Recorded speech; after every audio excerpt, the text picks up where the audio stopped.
સુરત મહાનગરપાલિકાના સરકારી અને નિવૃત્ત કર્મચારીઓ માટે સારવાર મેળવવી હવે મુશ્કેલ બની રહી છે. મનપા સંચાલિત હોસ્પિટલોમાં દવા અને સારવાર માટે નવી રીએમ્બર્સમેન્ટ પોલિસી અમલમાં આવતા કર્મચારીઓ ભારે હાલાકીનો સામનો કરી રહ્યા છે.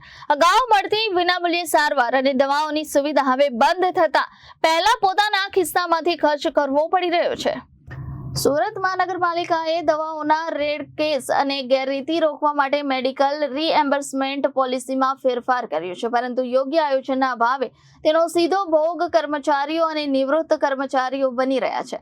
અગાઉ મનપા સંચાલિત હોસ્પિટલોમાં તમામ સારવાર અને દવાઓ વિના મૂલ્યે મળતી હતી, જ્યારે હવે કર્મચારીઓને પહેલા તેને પોતાના ખર્ચે દવાઓ ખરીદવી પડે છે અને ત્યારબાદ રકમ પરત મેળવવા લાંબી પ્રક્રિયામાંથી પસાર થવું પડે છે. નવી પોલિસી મુજબ દવાઓના બિલ, પ્રિસ્ક્રિપ્શન અને આરએમઓ અથવા મેડિકલ ઓફિસરના સહી સિક્કા ફરજિયાત કરાવવામાં આવ્યા છે, જેના કારણે ખાસ નિવૃત્ત કર્મચારીઓ માટે વધુ મુશ્કેલી ઊભી થઈ છે. હજારો રૂપિયાની દવાઓ ખરીદ્યા બાદ રકમ પરત મેળવવા માટે કર્મચારીઓને કચેરીઓના ધક્કા ખાવા પડી રહ્યા છે, છતાં યોગ્ય જવાબ મળતો નથી. આ સમગ્ર મામલે કર્મચારીઓમાં ભારે રોષ જોવા મળી રહ્યો છે.